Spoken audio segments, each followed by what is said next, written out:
Salut à tous, bienvenue dans cette nouvelle histoire numérique, l'émission qui vous apprend tout sur l'histoire de l'informatique.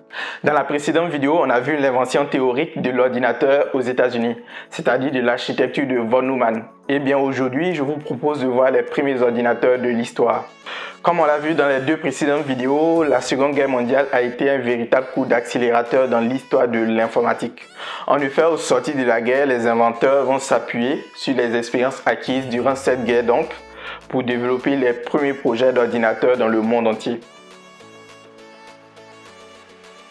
Tout commence en 1948 lorsque trois ingénieurs anglais, Frederick Williams, Tom Kilburn et Jeff Tuthill, construisent la Small Scale Experimental Machine.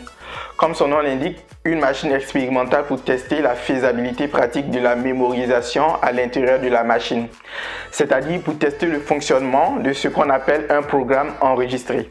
J'ai expliqué la différence entre un programme enregistré et un programme externe dans la précédente vidéo qui doit normalement s'afficher quelque part ici.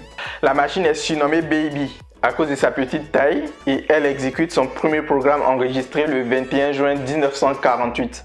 Elle est considérée comme la première machine du monde à fonctionner avec une architecture de von Neumann.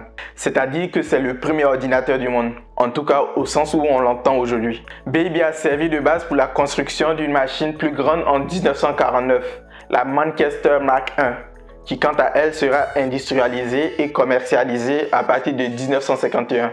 On y reviendra dans la prochaine vidéo. Presque au même moment, en 1949 donc, deux chercheurs de l'université de Cambridge construisent l'EDSAC, qui est considéré comme le premier ordinateur à programme enregistré vraiment opérationnel. EDSAC veut dire Electronic Delay Storage Automatic Calculator.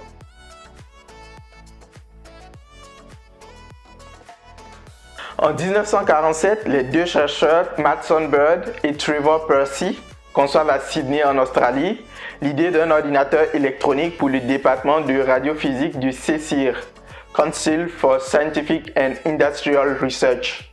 La construction de l'ordinateur prendra 2 ans et il est baptisé CSIR Mark I à sa sortie. Il exécute son premier programme enregistré en novembre 1949. Le CSIR Mark I est le 4e ordinateur à programme enregistré et le 4e à jouer de la musique électronique en 1951. L'ordinateur est conservé aujourd'hui au Melbourne Museum, à Melbourne donc, et en 2012 c'est le plus vieil ordinateur de première génération encore capable de réaliser des calculs.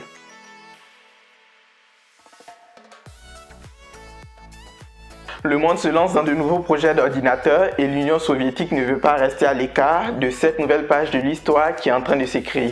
En 1948, c'est au tour de l'électronicien Sergei Lebedev de se lancer dans la construction d'un ordinateur électronique. Malheureusement pour lui, il n'obtiendra aucun soutien de la part des autorités soviétiques.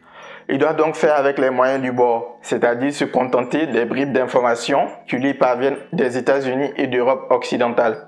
Malgré tout, fin 1951, à Kiev en Ukraine, il réussit à lancer son premier prototype, le MESM, qui veut dire petit ordinateur électronique. C'est le premier ordinateur à programme enregistré construit en Europe continentale. Alors, pour dire les choses simplement, l'Europe continentale, c'est l'Europe sans la Grande-Bretagne, en tout cas pour ce qui nous intéresse ici. Ce prototype était capable de réaliser jusqu'à 50 instructions par seconde. C'est pas beaucoup. Oui, mais à l'époque c'était énorme. Faut pas oublier tout de même que l'ordinateur n'en était qu'à ses premiers balbutiements. Lebedev s'installe par la suite à Moscou où il contribue à la construction d'une série d'ordinateurs encore plus puissants de 1953 à sa mort en 1974. Voilà, c'est la fin de cette vidéo. Merci de l'avoir suivi. Si elle vous a plu, merci de lâcher un pouce bleu. Vous pouvez aussi me laisser un petit commentaire et surtout abonnez-vous à la chaîne parce que c'est très important pour moi. C'est très important pour le développement de la chaîne. Et quant à moi, je vous dis à très vite pour une prochaine vidéo. Allez, salut!